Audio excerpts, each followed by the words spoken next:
Okay, good morning, everybody. My name's Chris Scott. I work for Outdoor Recreation Northern Ireland, and we offer the Secretariat services for the Outdoor Recreation Network.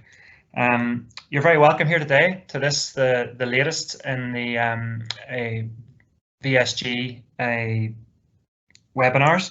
This one's called Entering and Exiting Lockdown. Lessons learned so far, and we're delighted to have a number of presenters from across the UK and Ireland to present for us today. We also have 120 people registered to attend this, which normally translates into about 80 to 85 online. So thanks very much for your support today. We obviously normally run physical workshops with the VSG. But unfortunately, as you know, our March and June workshops were postponed. Just as a means of update, we have taken the decision to change the venue for the September workshop, which is originally meant to be the Cliffs of Moher on the west coast of Ireland.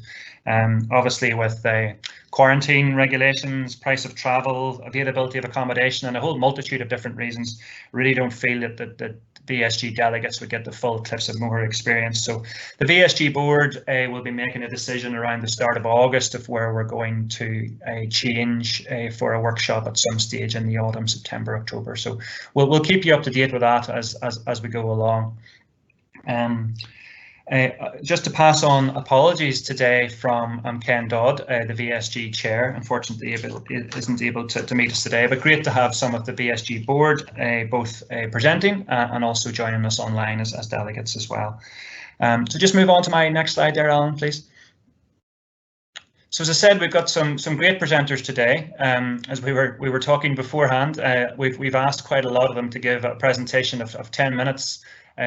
What they've covered in the last 3 months in 10 minutes, so quite a challenge for them. And also, we really appreciate the presenters are incredibly busy people at the moment as well. Things are moving at quite a pace across the various nations. So we really do appreciate their time, taking time to prepare a presentation, deliver the presentation today. Obviously, as we all know, the different countries across the UK and Ireland are operating at different speeds and different stages in transition from lockdown and the easing of restrictions in lockdown. So this does give us an opportunity to look at things that have worked well, what have been the challenges, things that haven't worked so well, because obviously, regardless of what nation you're in, you can pick up some learnings from other nations. And of course, someone like Graham Klaus there from the National Trust is obviously aware of what's happening across a range of nations, given his role with the National Trust. So we're going to change the running order just slightly. Tom O'Keefe from the State Collegiate, and you just said a wee issue getting online there. So we're going to let him get his breath back, and we're going to start with Graham Klaus from the National Trust. Yep. And then we're going to pass on to John Ireland from Forestry and Land Scotland. Move on to Dave Liddy from Natural Resource Wales, and come back to Tom at the end. If you just move on to my next slide there, Alan. So in terms of submitting questions, you get an opportunity to do that. So you see that in the top corner of your screen. You can click on that, and it'll open the question and answer pane if it hasn't already. And you can ask questions as you go along. All of the presenters won't be able to contribute and respond to your questions as we go through, but we'll leave good time at the end to do a good question and answer session. So I'll collaborate those questions together, and we'll do a good Q&A session at the end. So just move on to my next slide there, Alan, please. So just in terms of tips for answering questions, so obviously quite a few people online, so we could get quite a volume of questions. So it's really useful for us, just helps us moderate them, if you say the presenter's name in the question. So for example, we've used Nick in this one. So presenter's name and what the topic of the question is, and then ask your question. So that, it just helps me moderate that. Also, if you want to, we're very aware, in fact, that not just the presenters, but also the delegates have got great expertise in this area as well. So please feel free to offer an answer to the question as well. You can type in that. So again, but start that with the topic. As people answer and ask at different speeds, sometimes it can be hard to work out which question you're answering. So always relate to the topic of the question that was asked, and that will really help us. Okay, let me just move on to the next slide there, Alan. we'll queue up Graham's slides there first. Yeah, that's great. So Graham, can you hear me okay? Yeah, I can. Can you hear me? Great. So your first slide's queued up there. Hopefully you can see it okay. Yeah. Great. Well, Graham, we're gonna pass over to you. Graham's head of operational risk with the National Trust, and we're gonna pass over to Graham. Thanks, Graham. Thanks, Chris. As Chris said, trying to pack 3 months into 10 minutes is very, very difficult, especially when the last 3 months has felt like 3 years. So I'll do my best. I'm going to pick out bits from the slides. If there's something I don't cover in the slides or something else you want to know, feel free to contact me outside of this forum, and we can ask any questions. So if you can have the first slide, please.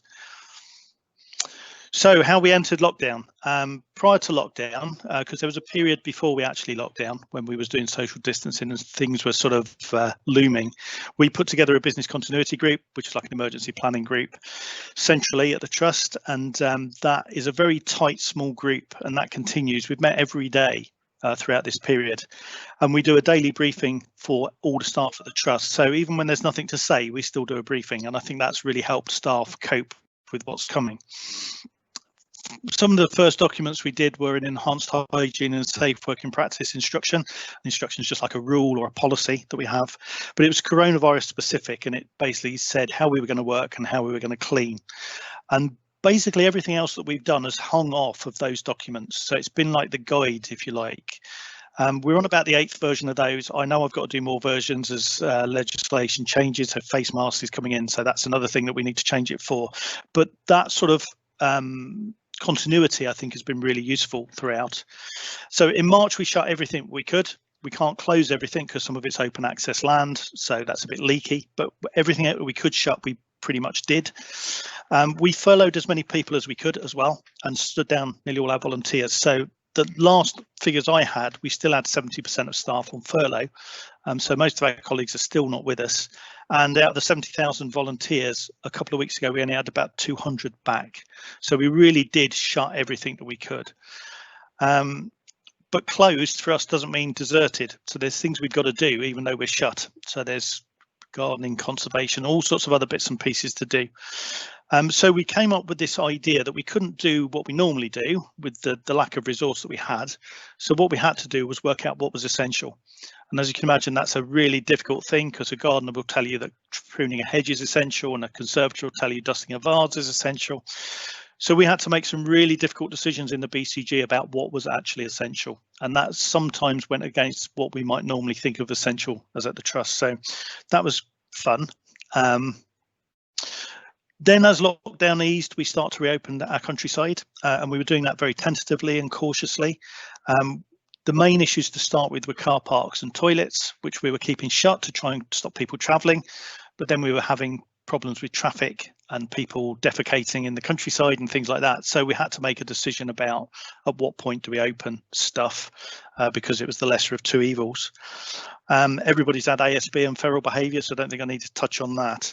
And then we began, as lockdown lifted further, we began opening grounds with a booking system. So some of our estates, in a pay for entry sort of scenario, we couldn't open the house, but we could open the grounds. So we had a booking system for that. And through that, we were able to limit numbers coming in.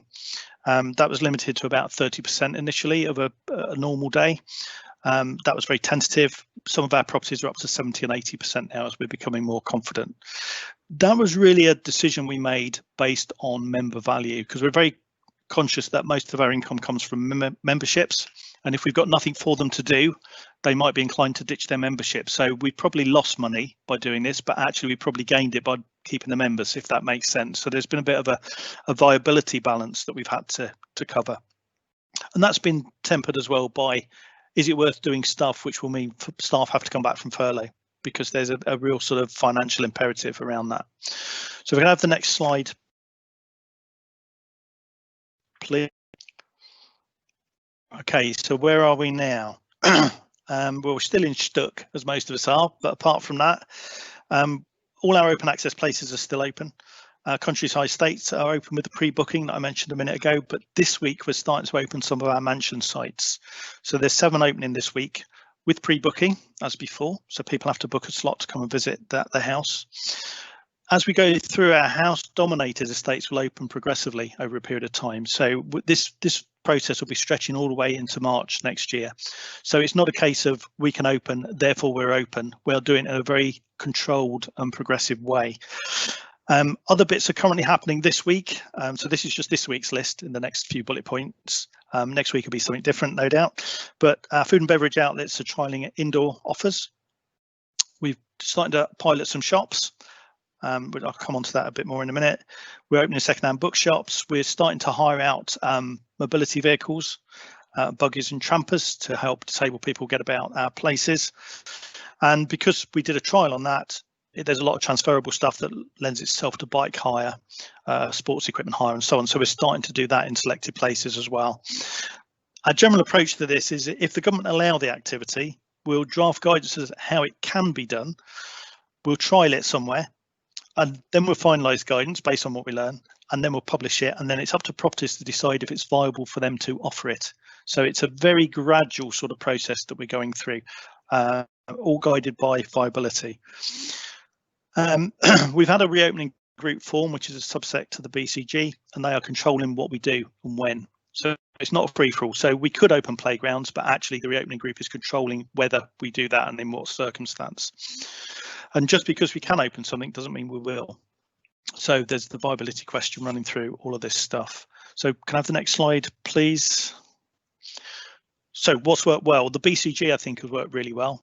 And it's worked really well because it's had a very small and limited membership. And the daily briefings from that have helped big style for the staff to know what's coming. I think a very small controlling group has been essential, and that's worked really well. The two instructions I mentioned earlier, which are about how we work and how we clean, they've been really useful because it's set a framework that everything else has hung off. I've revised it many times, and we've actually shared it with loads of organisations as well. So I think there's a few little museums out there using the documents at the moment. We also come up with this idea of essential tasks. So we actually dictated from the centre what properties should be doing and therefore by default what they shouldn't be doing. And that has been really clear, which has been unusual for the trust because normally we try and do everything, but this has been a real shift in culture for us. Early on, the BCG decided that we would procure centrally a load of PPE and cleaner materials in packs, and they've been distributed to properties. So properties haven't had to worry about that. They've just been the recipients of packs that we've sourced and distributed centrally. The booking system has worked really well. We thought our visitors wouldn't really play ball with that, but they have by and large. It's becoming a bit more of a strain now that we are becoming increasingly open. We're getting more and more people just turning up expecting to get in. So whether that's a long-term sustainable solution, I don't know, but it has worked well to this point. WebEx has worked really well. This sort of video conferencing, it's not something we did a lot of. It's something our green colleagues were pressing us to do, but this has forced the issue and it's worked really well. So I can see us doing a lot more of this sort of thing rather than traveling everywhere. And the tone of BCG has always been people first.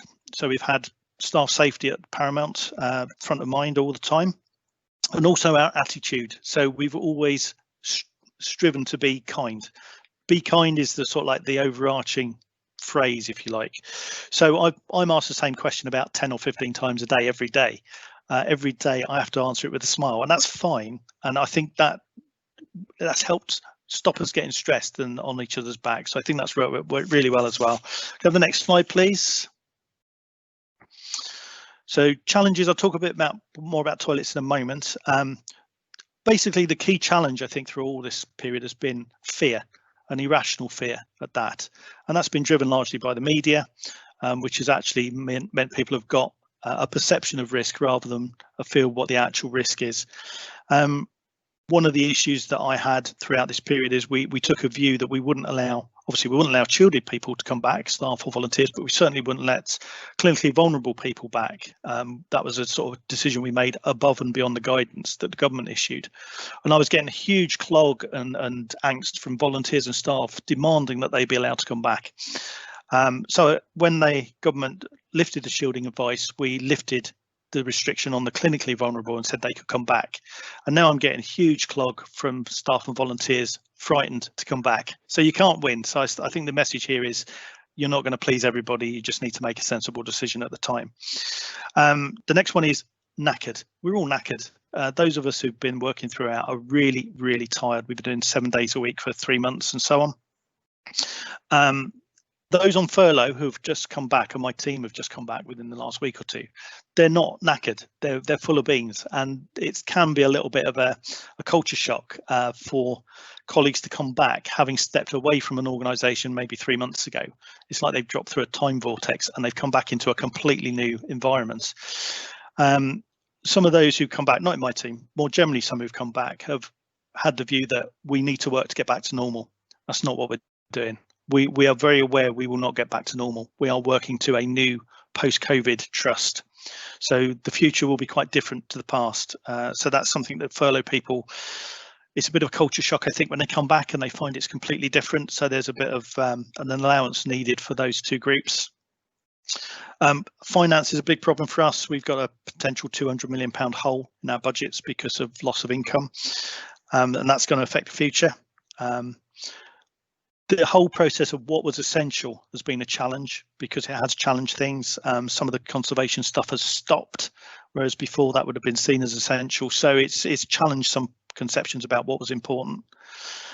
You mentioned it, Chris, earlier, the devolved administrations and their slightly varying approach to this has been a problem, particularly for us, given that we cover 3 countries, and particularly for me, because I'm trying to keep on top of it all and write one set of documents that covers everything. So that has been a problem, but it's not been insurmountable. It's just meant a lot of work, basically. But what we've tried to do is not have separate documents. We've tried to keep one set of documents for the whole trust, just with nuances within them. And one of the key challenges as well is public expectation. We have a spectrum from COVID is a hoax to there's COVID everywhere. So, and you get everything in between. And I'm sure this will be an ongoing thing, and I'll probably come on to that in a minute. So if we can have the next slide, please. So the case study I've sort of been left with is toilets, and this was a real big problem at one stage for us in that there was huge staff resistance to going anywhere near the public toilets that we offer. And obviously media stories fuels a perception that if you flush a toilet, you're going to flood the whole area with COVID and so on. So this doesn't help. Staff obviously read that, so do volunteers and the public, and that they form a risk perception and that they won't go near the places. Anyway, the upshot of it was we came up with a step-by-step guide to cleaning toilets. Pre that document, nearly all our work was focused on toilets. Post that document, I don't think we've had a query on toilets for months.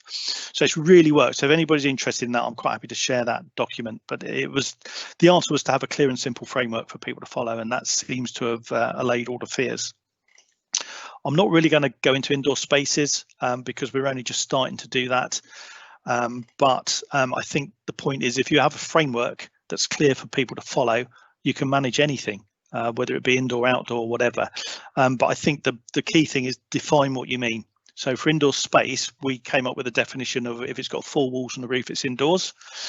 And then somebody said, oh, hang on, we've got a wigwam. There's only 1 wall. What's that? So there's always an outlier. So you just have to trust people, I think, to be a little bit sensible. And as Boris says, get people to use their common sense. What could possibly go wrong? Next slide, please. So this is the last one. So not sure what I'm doing with time, but I'll rattle through these. So coming up, I think it's the same for most of us. Face coverings has just been announced in England in retail spaces from 27th of July, or sorry, 24th of July.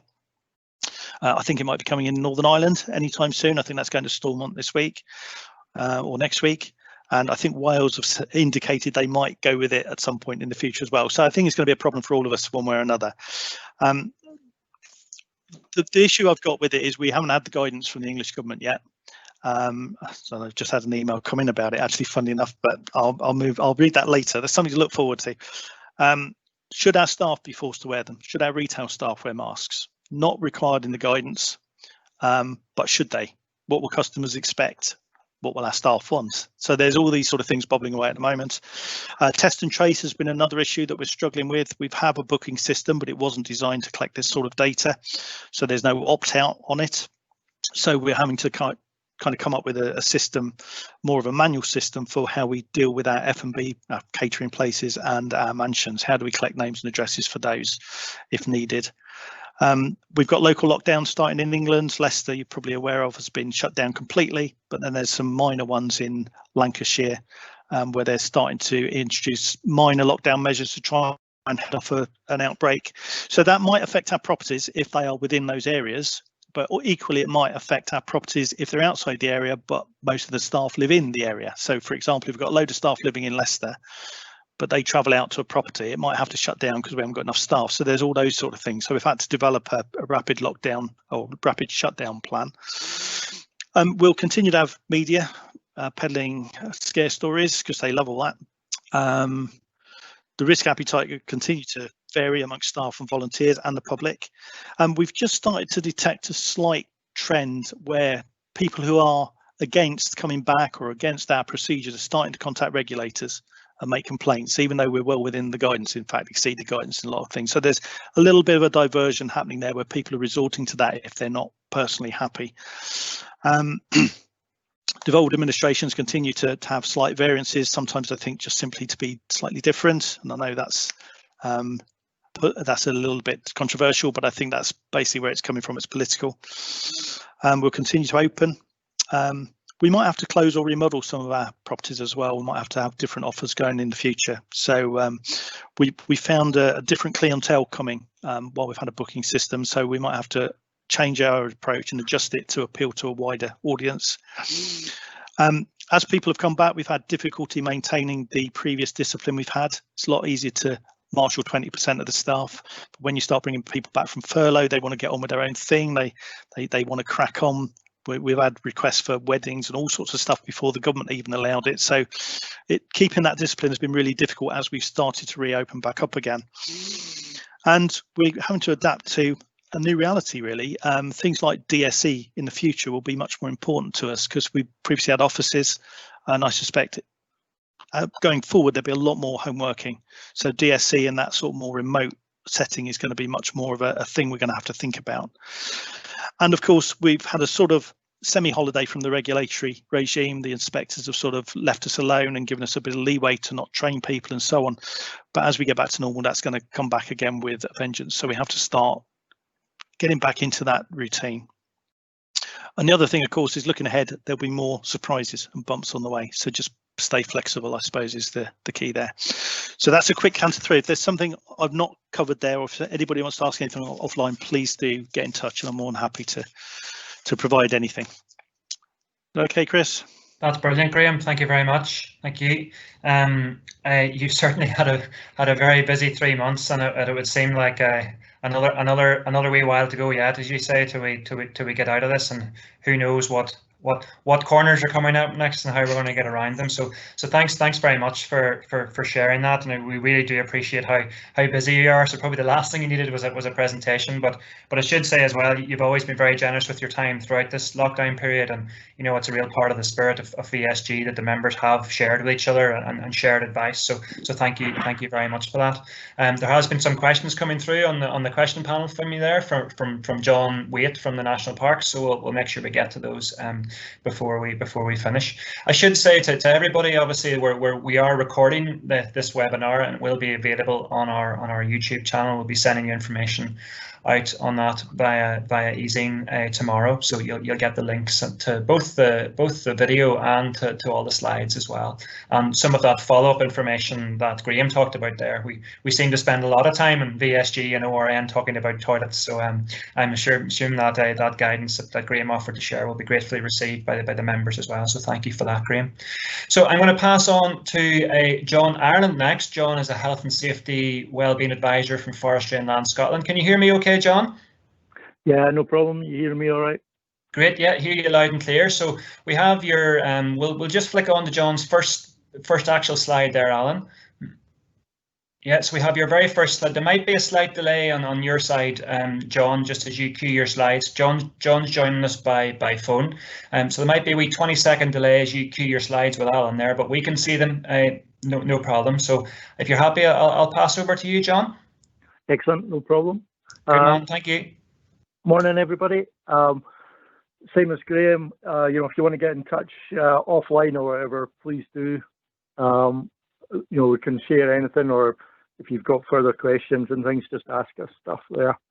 Okay, so specifically working in Scotland, so coming under the Scotland guidance, which Graham was alluding to, a wee bit different, so different dates and things as to when we've been released and what we've been allowed to do and stuff like that. So running possibly a wee bit behind most people on things there. Similar dates for lockdown and everything. So basically two sides to our business. Forestry and Land Scotland, we do recreation, we do timber harvesting and stuff there as well. So some of the timber harvesting stuff kept going throughout lockdown. So there was a element of staff out. We were running over 270 odd sites that were working within Scotland. Recreation side got shut down. So we closed the car parks. We closed our kind of high risk trails. So like mountain bike trails and some of our kind of walking trails and things. If it was required to use like handrails and things on the walking trail, some of the steep trails, or you were down in river gorges and things like that, we closed these trails as well. So the whole thing about the closures and stuff was about trying to reduce travel and spread. So open access still stood in Scotland. Nobody shut down open access, and people were allowed to walk, cycle, run, and they were allowed out for their exercise and stuff. But as I say, we'd closed car parks to help with the people driving places and things, all the stuff there. So the vast majority of our staff in the organisation were locked down and working from home, but some were out and about. All the recreation staff were locked down, so they were all just working from home. So nobody furloughed in the organisation or anything. The whole organisation working, but working from home sort of thing. So where are we now? We're coming out of lockdown. We're in the various phases. We're starting to open visitor centres and stuff now. We've got trails, mountain bike trails and stuff back open, the kind of high risk trails and things back open again. And staff are starting to work away from home, but still pretty restricted in who's actually out and about and what we're up to. So there was a whole kind of procedures for getting released from working at home to actually getting back out again. So if we go for the next slide, please.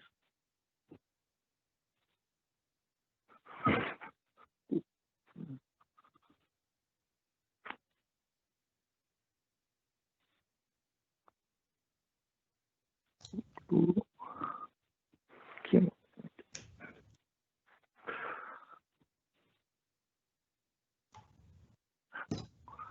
Hello. Yeah, your next slide's up there. We can see what worked well there at the moment, John. So. Okay, sorry, just that delay. Yeah.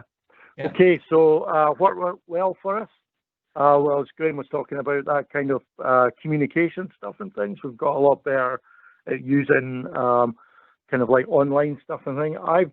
Personally, I've been a home worker for many years, so I'd kind of been in training for lockdown and was used to working from home and using various ways of contacting folk and working electronic and not having access to files and all that sort of stuff. So it's been quite a kind of major adaptation for a lot of staff, but definitely people kind of picked up the communication side. We set up, again, similar to what Graham was talking about there, we had a sort of COVID response team, which were kind of centrally coordinated what we were up to. We would produce kind of, if we were having issues and stuff, the COVID response team would have a look at the issues.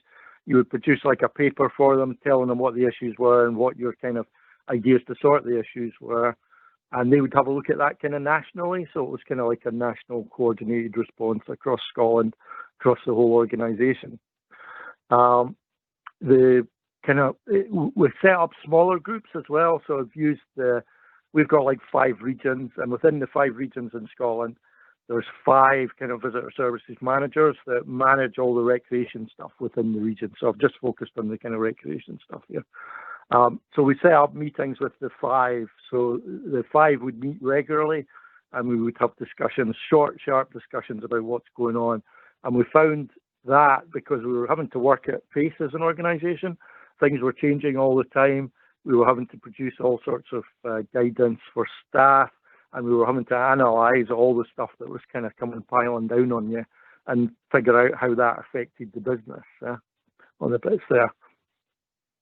So if you swap to the next slide now, the other thing was for us as well, being behind a wee bit, is definitely helped a wee bit, you know, and that we can look at what other people have been doing and talk to other people and how that's kind of worked for them, what the kind of issues have been.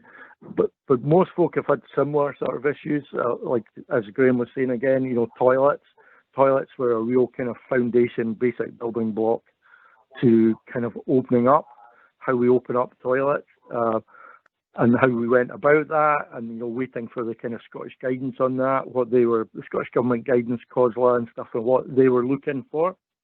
But we did a bit of work before the toilets were opened, you know, because we kind of knew what was coming. We knew there'd be enhanced cleaning regimes, stuff like that. So we did a bit of work and kind of thought about it and things, so that you weren't just kind of doing it in a linear manner, sort of waiting for guidance to come out and then sort of picking the ball up and working with it, you know. On the bit there. So what were key challenges? Well, as I say, being agile as an organisation, having to adapt rapidly to the ever-changing situation. I mean, it was just changing by the hour. It continues to do so.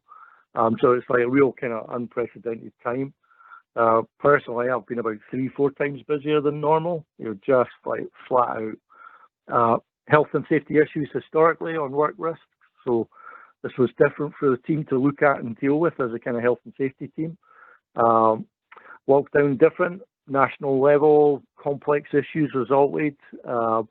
Staff well-being was a concern. You know, a lot of our staff used to be out and about all the time and things, locked down at home, basically illegal to leave the house, apart from for, you know, your hour of exercise, which could be a walk, run or a cycle sort of thing. So, you know, it was quite kind of a major effect on folk. You know, what's our sort of challenge just now? Well, it's kind of getting the old super tanker back up and running, where we're kind of opening everything up again. You know, operations stuff. We still had some operation sites going on, but not nearly as many as normal.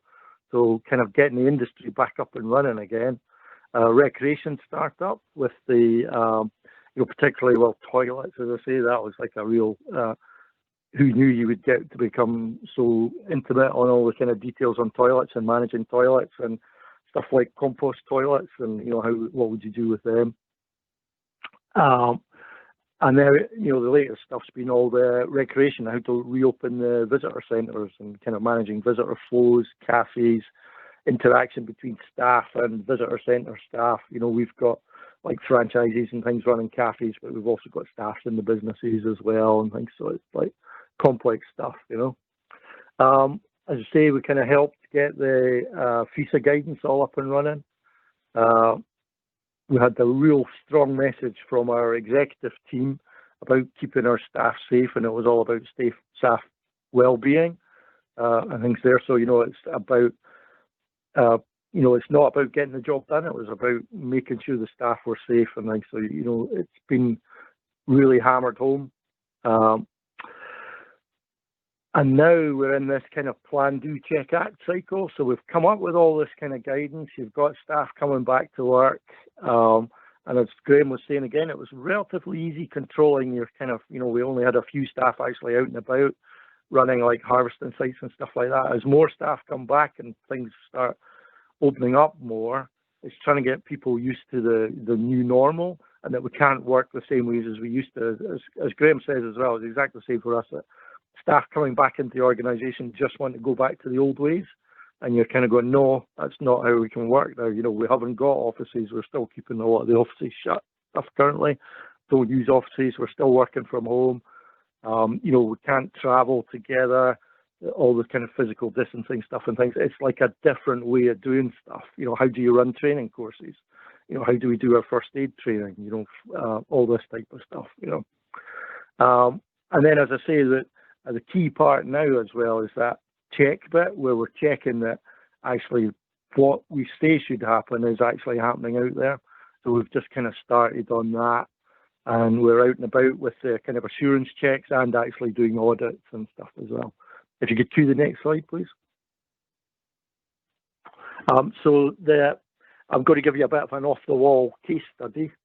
So we're going to talk about one of the issues that we've been facing is that a lot of the campsites aren't opening back up again. One, they're kind of worried about their kind of toilet management stuff. Two, they're kind of like, is it worth our while opening up? Is there going to be people about and things there? So we've been getting a lot of pressure, and it's kind of just slowly building, of folk coming up into Scotland, or folk within Scotland as well, camping in car parks and stuff. So we've got our car parks open, you haven't got campsites open. Folk are still wanting to go to the kind of, high recreation areas like Glenmore Forest Park, for example, Loch Morlich, things there, and there isn't anywhere to camp. So from Wednesday, we're running this Stay the Night trial, which is a sort of permit-based trial. So we're allowing overnight parking for like self-contained motorhomes, caravans, camper vans. So we've looked at all our various car parks, and we've basically come up with 50 or so, maybe slightly less, forest car parks that we think is suitable for trying this out in. And it's to help us manage the kind of the site pressures. It's the demand. There always was that demand with our kind of open access stuff and things.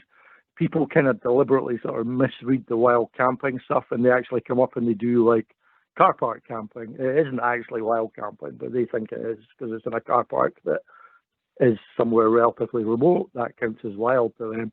But for us, that's like unauthorized sort of camping. That's like car park camping. It's not wild camping. So we always have that issue anyway, but multiply that by 10 now, because all the kind of campsites, a lot of the campsites, as I say, aren't open. So the trial aims to help us kind of manage that. And we're a bit nervous about it, but we need to try something because you can see what's coming. So this is what we've come up with. So overnight car park stays not take priority over formal campsites if there's formal campsites. It's about kind of if people are on the move and can't get to places or whatever, they can use our car park and stay the night, sort of thing, but only stay the night. They're not to be there camping full time. If you move to the next slide, please. So I've attached an example of the signage that we're using to try and explain that. We've been working with an organisation called Campa and stuff as well. And initially it's going to be free, and then we're looking to kind of charge £5 a night sort of thing on the stuff there. So hopefully the slide will change over to the picture of the poster. So here we go, example of the signage at the car park. So car parks that we're not allowed to do this in, or we don't want this happening in, there's like our usual kind of, no camping type stuff, no overnight stays. The ones that we've allocated, this is what we're putting up on the bit there. So trying to give people information, how to behave. There's, they can go to the web page online, stuff like that. So it was just to kind of give you an idea of, we're having to sort of come up with maybe stuff that we wouldn't quite have done in the past, but we're having to sort of adapt and think about things. We are under pressure to set up like pop-up campsites and things as well. But, to set up a kind of pop-up campsite and manage that would take a lot of organisation and things there. So we're kind of resisting that currently and things there. Next slide.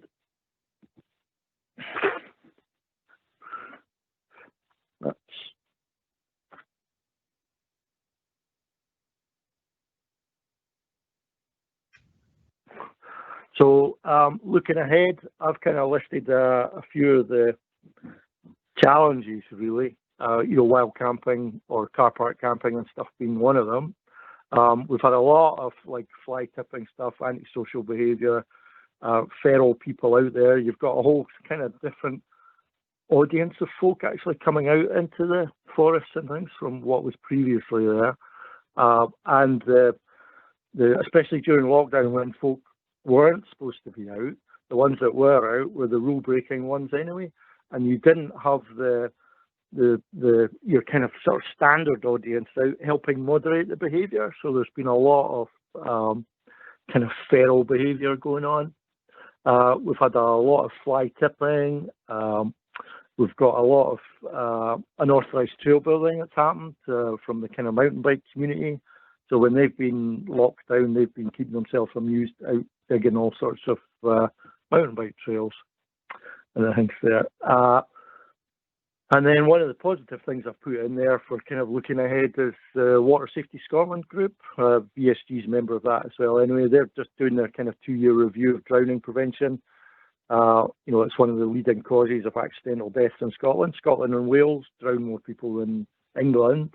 But so with things like swimming pools being shut, gyms and things being shut, there's a lot more folk out in the water and things. So it's quite a kind of timely review.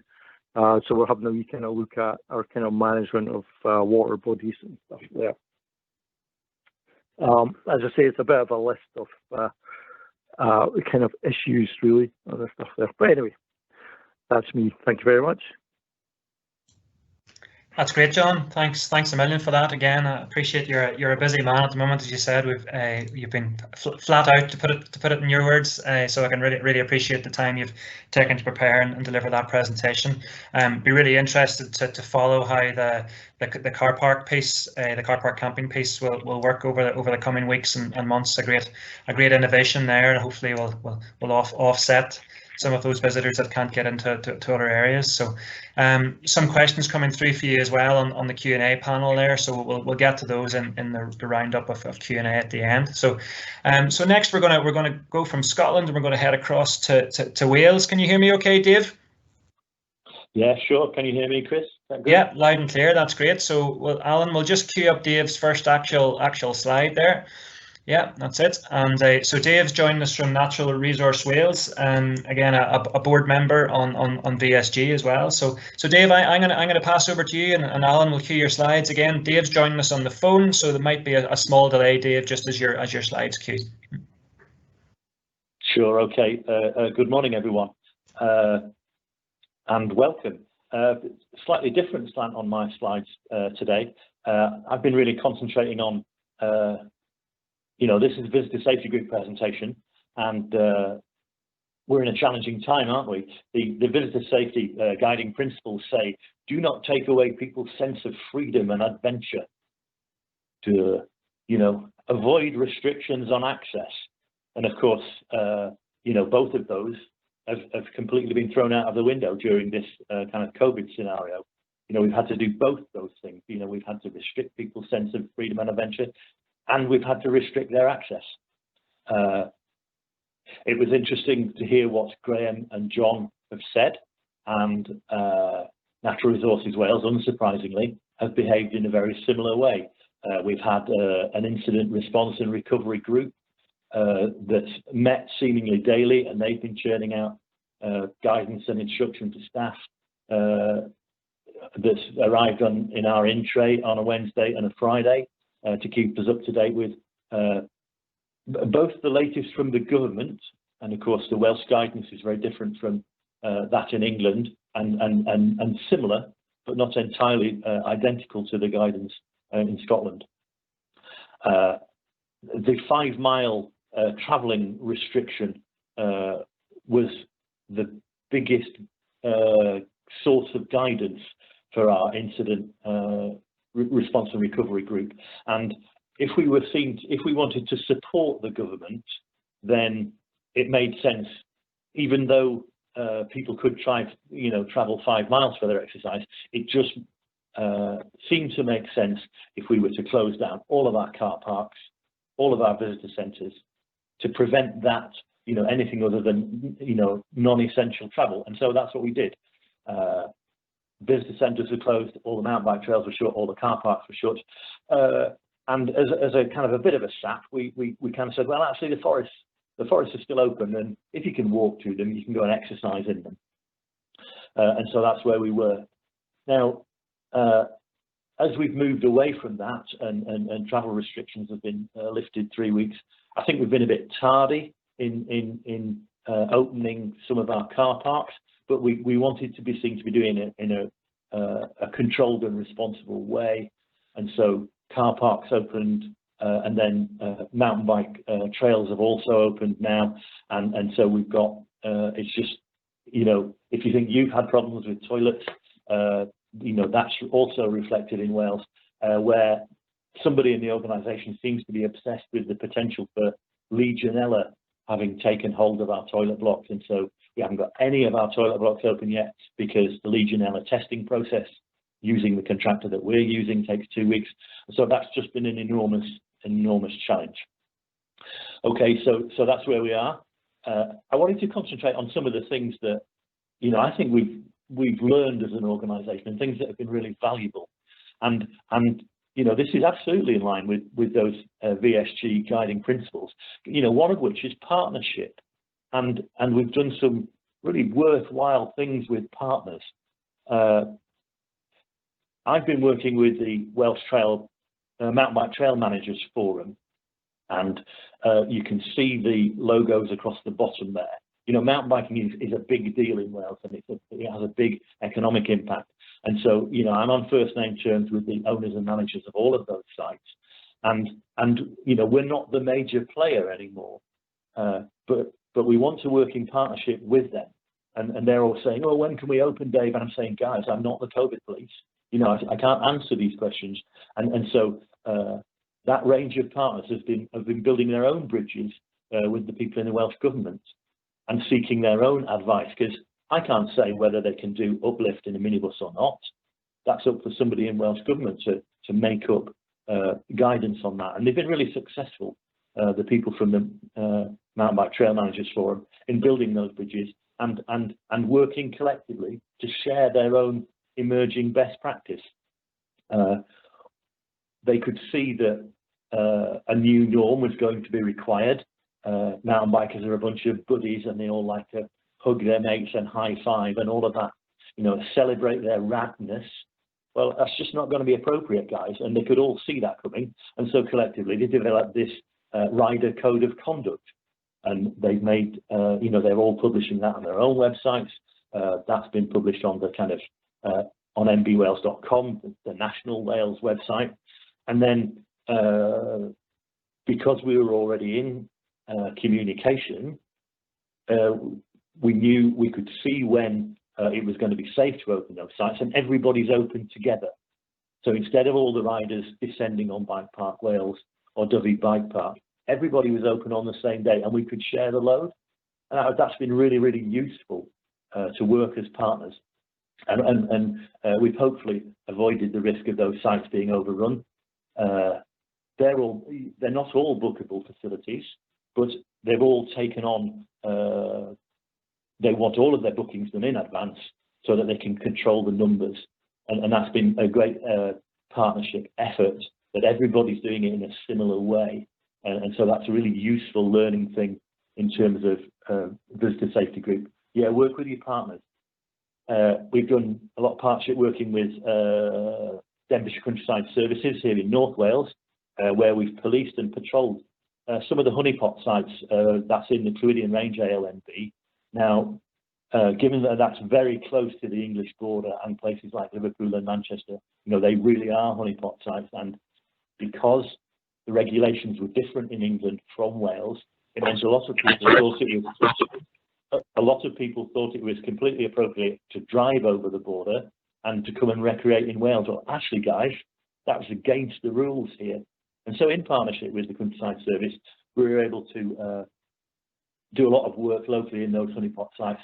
And that was about, you know, policing and patrolling and avoiding, you know, fly parking, which annoys the hell out of the our neighbours in those areas. You know, we didn't want a surge of fly tipping, nor did we want antisocial behaviour, when a lot of very conservative rural people in Wales were still very concerned and trying to adhere to the Welsh guidance. So that was a lot of good partnership working in those honeypot sites. More broadly, throughout Wales, we've been involved in all sorts of resilience forums. And that was about speaking to people in the councils, in other large landowning bodies, with the police and emergency services, so that we were able to reopen our sites in a controlled way that was coordinated across the piece. And so that's another lesson about partnerships is yes, have them locally about individual sites, but have them on a more national and regional basis, because then you can do things together in a much more effective way. And of course, we can change the slides here at this point, please. The crucial thing going forward might be that we have to close things down. And of course, because we've established those partnerships and we're on first name terms with some of those people, we should be in a good place going forward because of those partnerships. Okay, lessons learned. Keep tinkering. The visitor safety, the guiding principles talk about responsibility, you know, about striking a balance between visitor self-reliance and management intervention. Remembering, of course, that it's reasonable to expect visitors to exercise responsibility for themselves, and it is reasonable to expect parents, guardians and leaders to supervise the people in their care.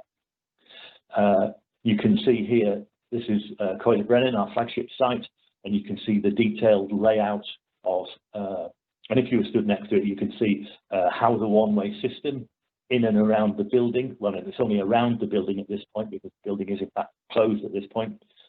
And you can see where the hand sanitisation is, you can see where the portable toilets are. And we've got detailed plans for all our sites, and this is common, I'm sure, to many organisations. Now, the keep tinkering, this is something that, you know, and I've spoken to all of the site managers across Wales this morning, and everybody's saying, well, it didn't go quite like we thought, and people, and that's exactly, you know, we've anticipated this. We're continuing to monitor those things, and we're continuing to modify the way we lay out, the way we where we put the barriers, where we've got the signs, where we've got the sanitisation, how the car park's working, and it just seems to make sense to keep doing that tinkering. You know, VSG principle is about risk control. It says, you know, assess the risk and develop safety plans for individual sites. You know, it moves on into being consistent with your risk control. And it's been evident to me, because I have a national role, that actually across the country, whilst we've got some individual very good sites, Coyle Brennan is an excellent example where it was exactly like I thought it was going to be. You know, all of the things that they'd written down and shared with me, I went out on site and I wasn't surprised by any of it.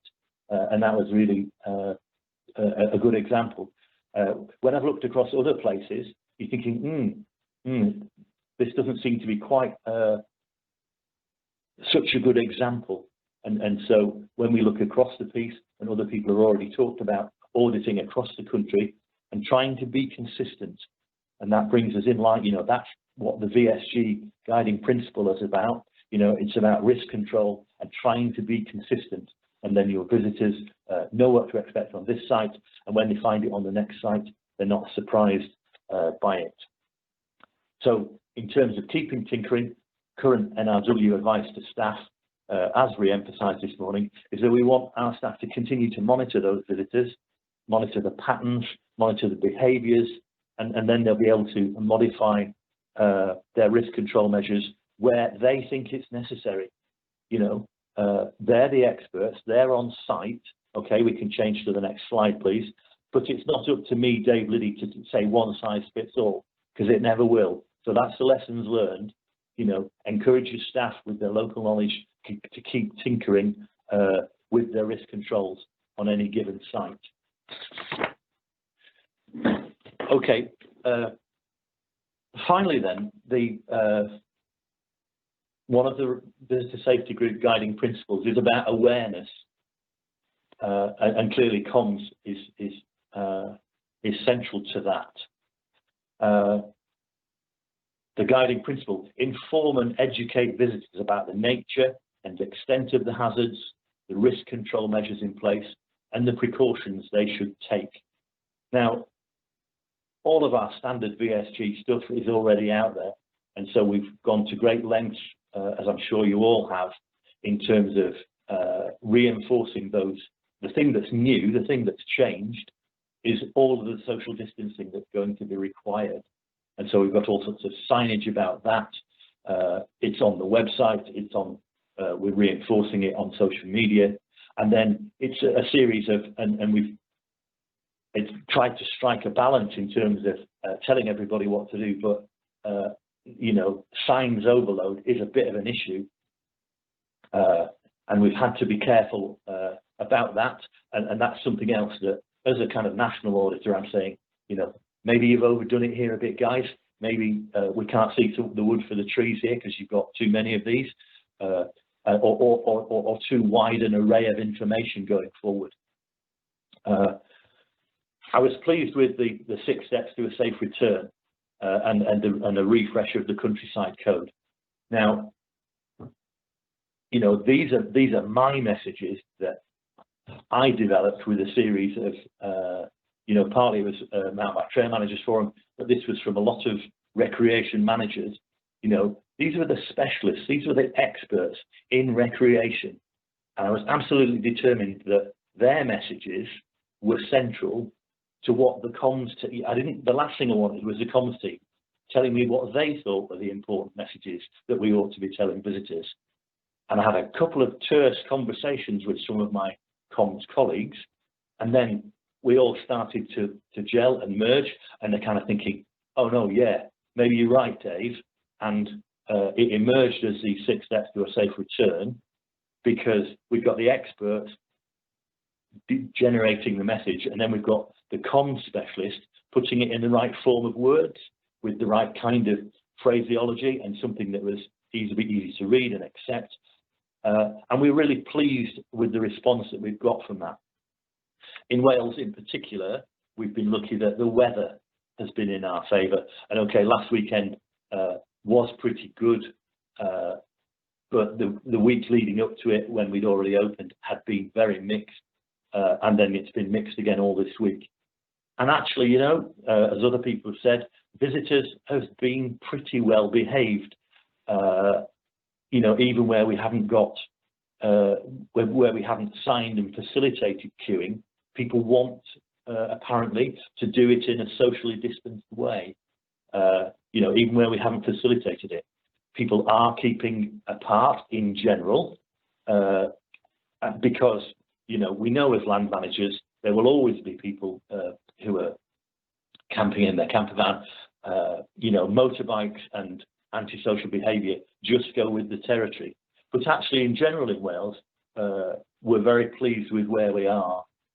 So those were my lessons learned about working in partnership. Yeah, about encouraging staff to continue to keep tinkering, keep refining their process, their systems, about what's working and what's not. And then we've got in our armoury a series of comms in preparation about what we're going to do next if we have to backtrack and close things down. Hopefully we won't go there, but I think we've learned some important messages in the first round of preparing the comms to bring us to where we are today, that'll help us going forward. Let the specialists develop the message, let the comms team put the form of words together. Okay, Chris, those are my lessons learned from here in Wales. Dave, thank you very much indeed. Really interesting to see the relationship there with the VSG principles, so thanks very much for that, and interesting again to see that discussion around too many signs. It's interesting. I visited a number of sites over the last few days with the family, and you could definitely see some sites that had fallen victim to visitors maybe becoming numb to the signs as they travel through. So it's an interesting one to see as we go forward and learn as we go forward. So I think that Tom has struggled to get online with us, but I think we have him now. Tom, can you hear me okay?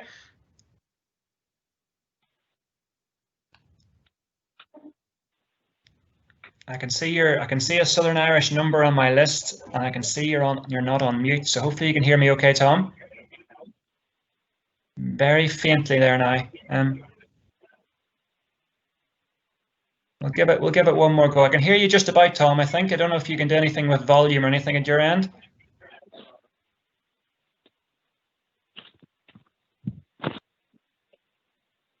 No magic from you there, Alan. No, we can get it. I can just about hear Tom. Maybe it's just a reception thing, is it? Okay, well, listen, we'll go to the Q&A for now. Then, if Tom comes back on and we can hear him, we'll certainly get him back in. That's a shame, as I know Tom had put a good bit of work into that on behalf of the Irish members. There's been lots of good questions coming in to the presenters.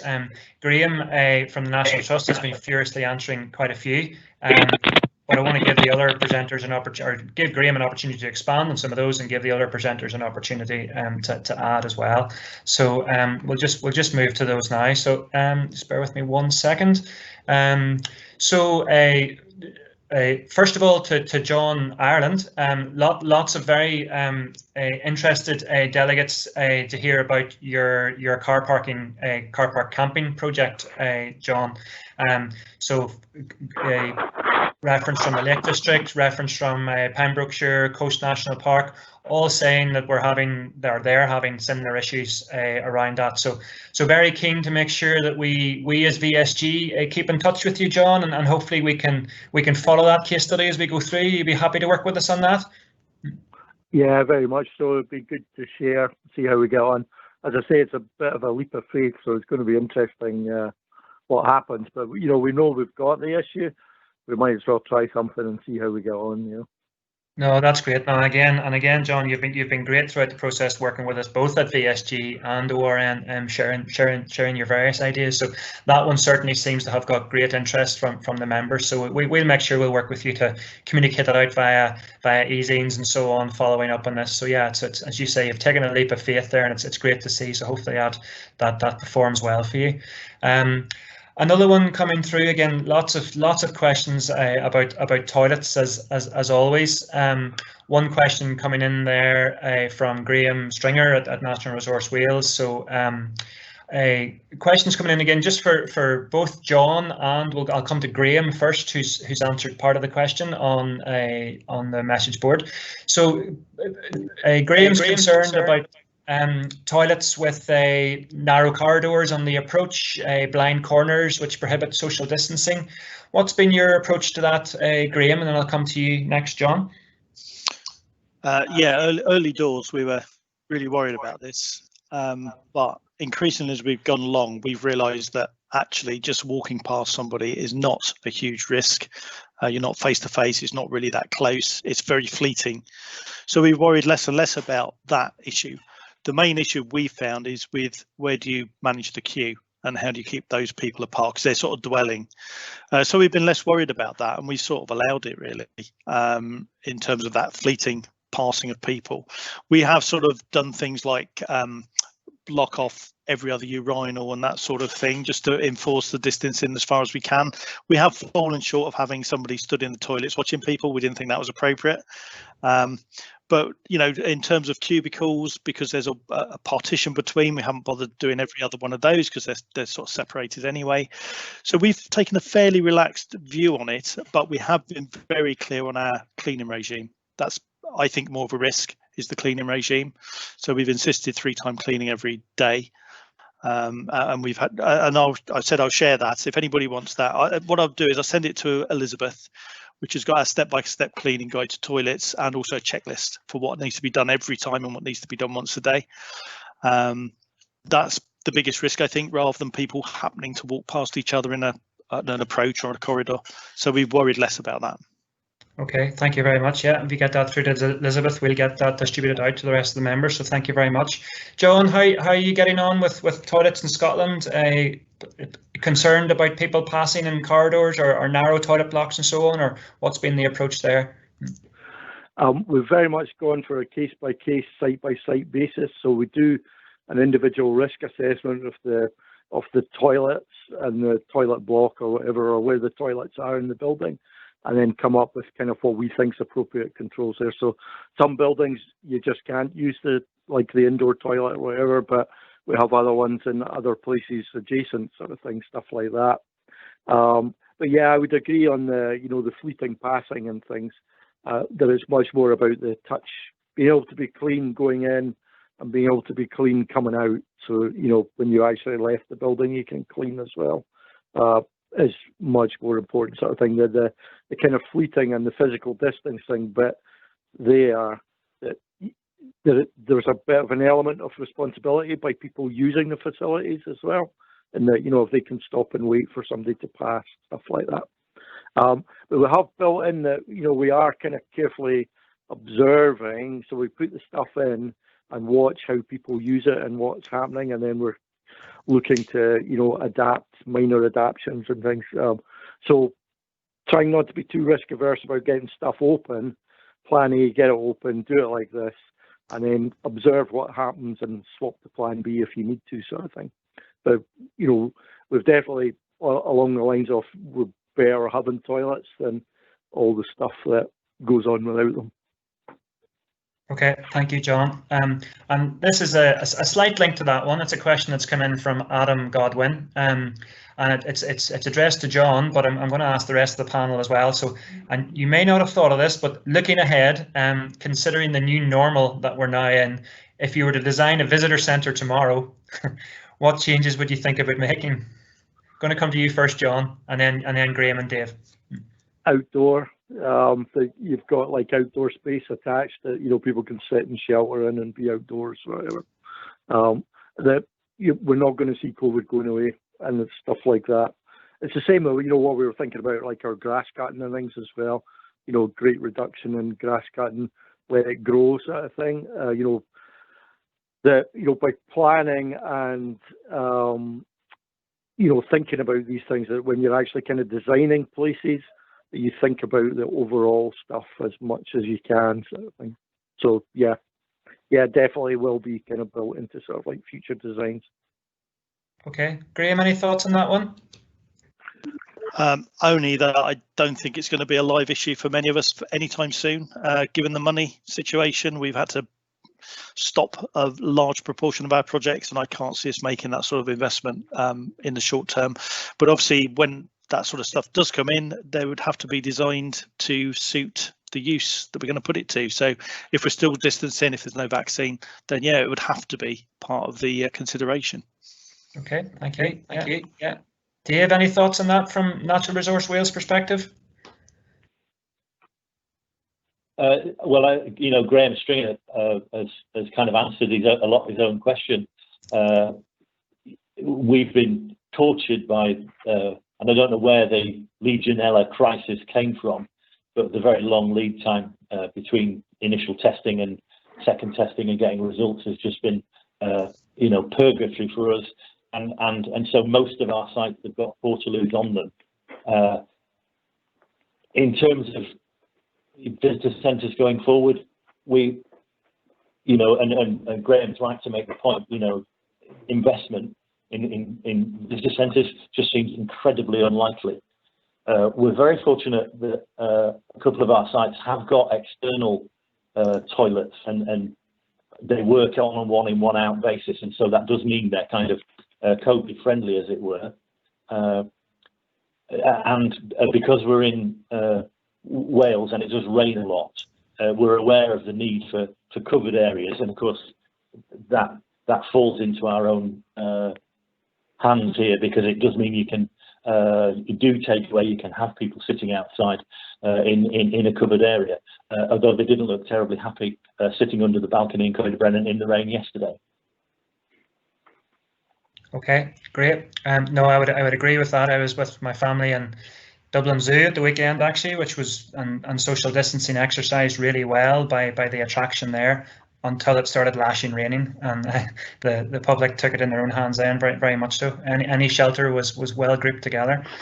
So yeah, the weather definitely provides a challenge to us all. I'm going to take one last question, because I think Tom has got over his technical issues there, so we're going to fit in his presentation before we go. But one last one, and I appreciate this is different in each of the designations based on your legislation. But so I'm going to come to Dave first this time, and it's from Alan Carter from the Land Trust. And the question is there, what is your approach to risk assessing, or the methodology to risk assessing for people getting together in groups? So it could be like outdoor volunteering or activity fitness groups. Have you considered that, or have an approach to that, Dave?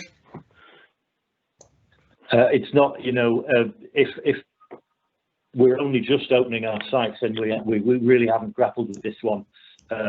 what we do know is that we're not the COVID police, and keeping our staff safe is more important. And if people are choosing to do it in bigger family groups, then we're just going to leave them to it, guys, because that managing safety is a partnership between us, the landowner, and we're opening our facilities and letting people go there and do things, and we're expecting them to behave responsibly. Now, if they choose to do it and join 6 families together and all rub noses, I'm sorry, guys, but you bring a bad thing on yourselves. I know the mountain bike trail managers are struggling with groups getting into uplift buses, and that's going to be a problem. But it's got a lot in common with people using public transport, and so they're going to have to think about how many people they fit in the minibus, what bubbles they're from, and then I know one of them is offering half a minibus at a time to individual bubbles.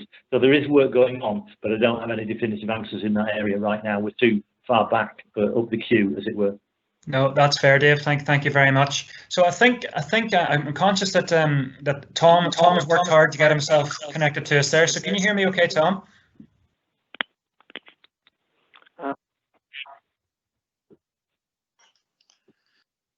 I can see your number again up on my list there. So can you hear me okay? No. Okay. Oh dear. Hello, Chris. Hello, Chris. Oh, hello. Hello, Chris. Hi, Tom. I can hear you loud and clear there now. How are you? Thank you very much. Apologies for all this. Not at all, not at all. Alan, we're going to queue up Tom's slides there, and we'll go through Tom's piece. We still have a good number of people online there, which is great. So, so Tom is the risk manager for the State Claims Agency, and also performs a secretary role for the Irish members group of the VSG. So Tom, your first slide is on screen there. There will be a short delay, Tom, as you queue your slides. So we're going to queue up your first slide, your first actual slide for you there now, which is your national context slide. So there might be a short delay as you go through, but the slides will queue up, and I'm just going to pass straight over to you. We won't be able to see you because you're on the phone, but everybody can hear you loud and clear now. Okay, thank you. I'm just going to talk about the approach taken in Ireland from the standpoint of a number of different agencies, but mostly Irish members of VSG. The photograph that you'd see, on the first slide would have been of Glendalough car park at the Upper Lake sometime in mid-March, when I think the whole issue of the schools closing and the threat of a potential lockdown forced a lot of people out into the open, which resulted in a lot of issues, primarily traffic, but also issues with regard to facilities, which I think focused minds on how the pandemic was going to be managed in Ireland. So just a number of key dates. The first date was the 29th of February, which is the first case reported in Ireland. And in Ireland, a lot of our agencies would be either state-owned or would have connections with the state in some way. For instance, Quilta, the main shareholder, in fact, the only shareholder of Quilta is the state, and some other agencies would receive funding from the state. So a lot of it was controlled centrally, in that instructions were kind of followed. So the dates there, the schools closed the 12th of March. So gradually a number of lockdown measures were introduced, particularly around the 20th of March. And I suppose a key one, psychologically, nationally, all St. Patrick's Day parades, which would normally be held on the 17th of March, were cancelled. So I think that kind of focused minds of the general public in that this thing was serious. So I suppose as we got further through March, then the restrictions started to get more and more. I think the main one there is that there was a 2-kilometre travel limit for travelling, primarily for any issue at all in terms of kind of getting shopping or whatever. But it really affected the radius that people could travel within to take exercise. And in many cases, there were no amenities to take exercise in, that they were restricted to the roads. And that situation pertained throughout the month of April. A number of large parks in urban areas remained open, primarily in Dublin. You would look at the Phoenix Park, which is the largest urban park in Western Europe, and was used as a site for a workshop for a VSG workshop in 2019. But some other large parks in urban areas also remained open. Again, people could go to them as long as it was within their 2-kilometre travel limit. Other locations that remained open were canal towpaths, in that they couldn't physically be closed, so they were available. But again, the issue of the 2-kilometre travel limit trumped all other factors when it came to taking exercise. The next phase of the process was on the 1st of May, a roadmap for reopening was published by the government, which included 5 phases commencing on the 18th of May and going on until the 10th of August, which provided for a gradual relaxation of restrictions dependent on how well the virus was being controlled. And to date, progress has been quite good in that, and some of the phases were advanced, particularly there on the 5th of June. The original plan was modified, and by and large, most facilities are now open.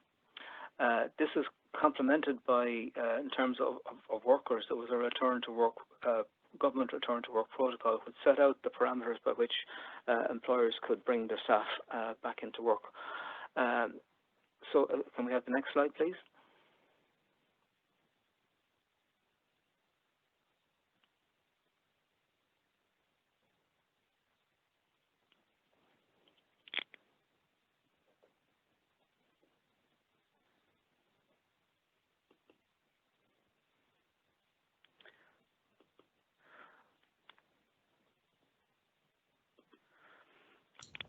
Okay, so in terms of where we are now, we're now in the final phase of reopening, and of course, as Murphy's Law applies in this situation, that I completed these slides at 5 o'clock yesterday. So last evening there was again a change in the reopening phases. So the final phase is not now taking place and has been deferred until its original time of the 10th of August. But that doesn't really affect amenities as such. It mostly affects pubs and hotels and other facilities like that.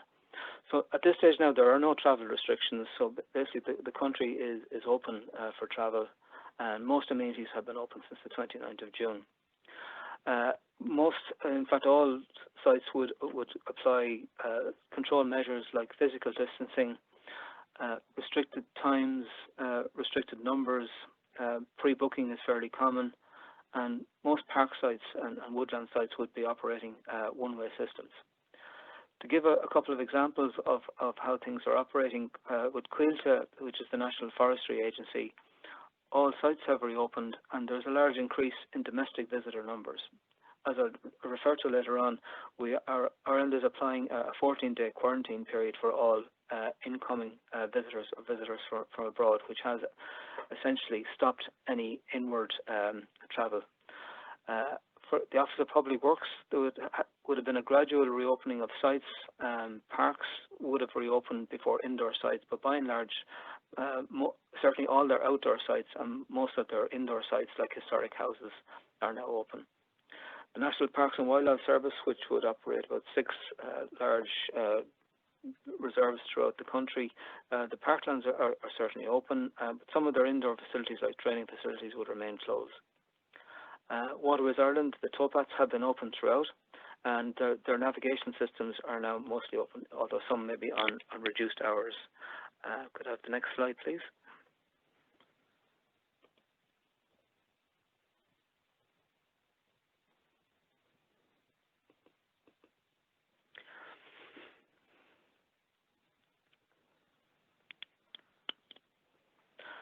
Now I want to look at what worked well.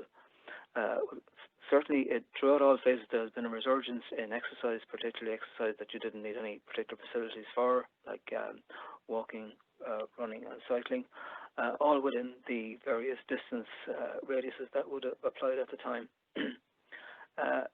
What has really, I suppose, helped to ensure that the restrictions remained in place was that they were enforceable by the National Police on Garda Síochána. And in certain circumstances, police action was taken to ensure that people didn't go outside their area.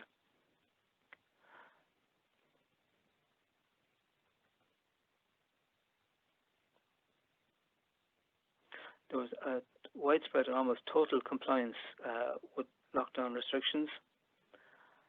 and there was with the 2 kilometre and 5 kilometre radius for exercise, generally there was general compliance with that as well. We had a lot fewer vehicles on the road during the lockdown, and I suppose the key point was that the messaging from landowners was very much consistent with the government guidance.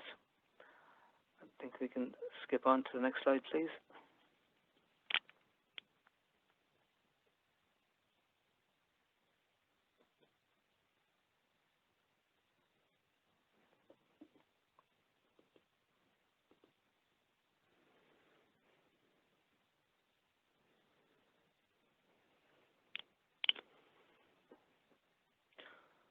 Okay, I'm not sure where we are with the slides. I'm still seeing a couple of slides back, but I'll continue on. Some of the key challenges were very similar to some of the challenges that were spoken about by the earlier speakers, and that in many cases there were excessive numbers at amenities, particularly in Ireland's case, the amenities close to the major cities during the lockdown phases within the 2 kilometre and the 5 kilometre limits. In those situations when car parks started to reopen, it was found that the car park spaces, the car park use exceeded the car park capacity in a lot of cases, and that is still continuing. And again, as mentioned by other speakers, that was an increase in littering, probably a lack of control of dogs, and again, the non-availability of toilets when they were closed caused considerable number of problems. There was also, as mentioned earlier, aggressive and irresponsible behaviour by a minority of visitors. And a lot of this is tied to what was referred to again earlier, that there's a new type of visitor, generally unused to the countryside, maybe unused to applying the country code, and their expectations of what the countryside provided wouldn't necessarily match the expectations of the landowners. I think it was mentioned earlier that the wild camping has become a feature in some of the Irish sites. Again, it's something that hadn't been planned for, and it seems to be something that will have to be catered for in the future. There has been an impact on farmland, primarily by users who, again, are not aware of the restrictions that might apply in cases where the farmer is allowing permissive access on a waymarked trail, for instance, and also some impact on wildlife. This could lead to a potential loss of informal access, let's say permissive access, due to the pressure of numbers.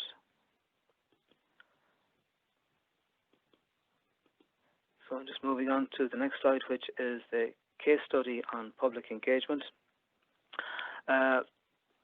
Perhaps in mid-May, I suppose in the heat of the lockdown, one of our members, Sport Ireland, conducted a survey and found a huge increase in numbers taking exercise during lockdown.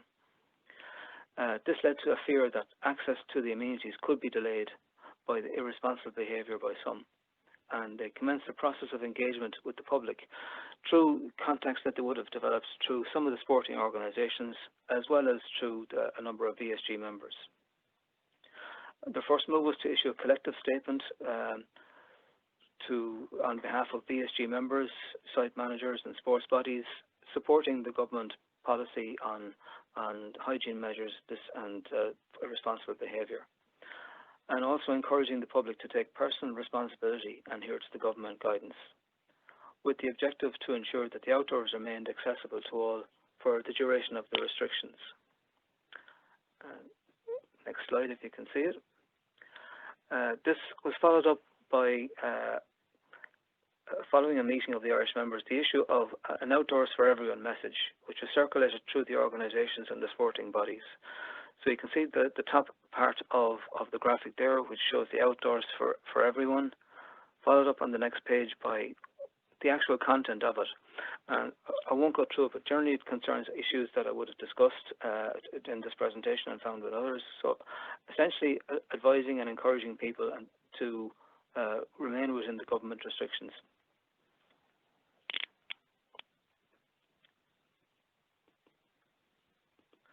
So looking ahead, looking to the 20th of July, there is meant to be a decision on the quarantine of visitors for abroad, which currently stands at 14 days. So the expectation is that that won't change, that any inbound visitors from countries will have to quarantine for 14 days, which obviously isn't going to encourage too many people to come in.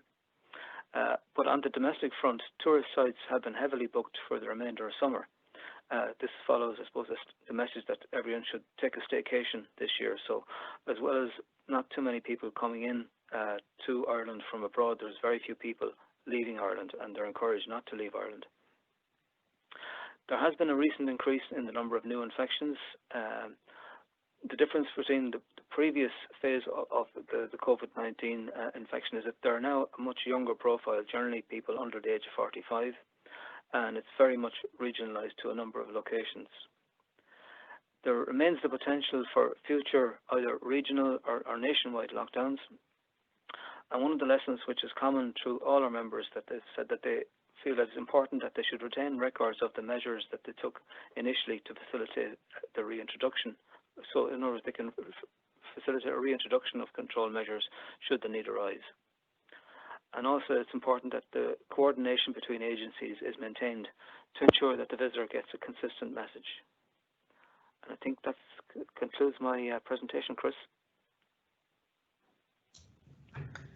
That's great, Tom. Thank you very much. And listen, thanks very much for battling through your technical difficulties there. We could hear you loud and clear, and your slides were following you really well. So thanks very much.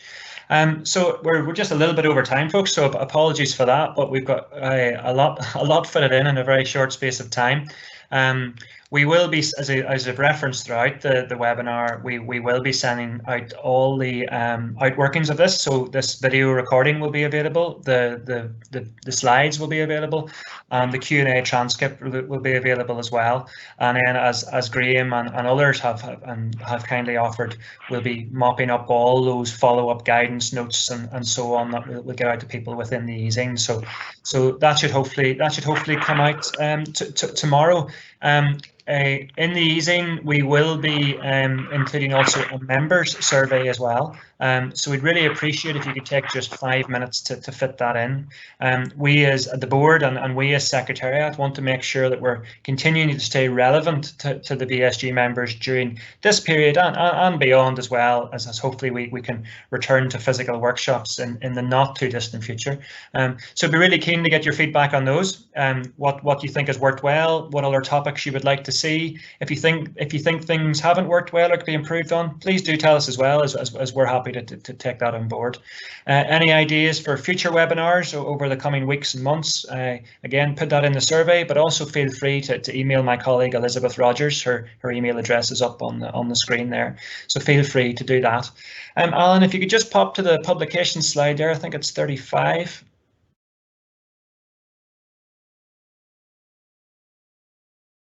Back one more there, Alan, just that's it, yeah. And just to remind folk that the publications are available to order online. The Managing Visitor Safety in the Countryside was renewed into its 3rd edition. That was launched just before Christmas there. So there's been a lot of interest in that, and that's been great. It was great to hear those principles and practice referred to throughout the majority of the presentations today. That was great. That can be read at the moment in conjunction with the COVID-19 recovery planning guidance. That's a free document, and that was produced again by many of the presenters today, and indeed many more who contributed to that at a very busy period as we entered into lockdown. So again, those 2 documents are really useful to read in conjunction. And then of course there's the Managing Visitor Safety in the Historic Built Environment as well. Again, you're able to order that online, and there is incentives for bulk purchasing for larger organisations as well. Any issues with ordering publications, or again, don't hesitate to get in touch with us, get in touch with Elizabeth, and she'll be able to help you out with ordering publications there. So I think that's everything for now. As I said, we'll be following up with an easing tomorrow with all the information, and we look forward to seeing you all at a VSG webinar in the near future, and hopefully a VSG physical workshop in the near future. Thanks again to all the presenters. As I always say, it's not just the 10 minutes of presentation and the hour of contribution, it's the work you do beforehand. So again, that spirit of sharing, and it's been great to see some nice comments coming in from Neil Reeves and David Walker referencing the hard work you put into that. So thanks very much, and we'll see you all soon. Cheerio.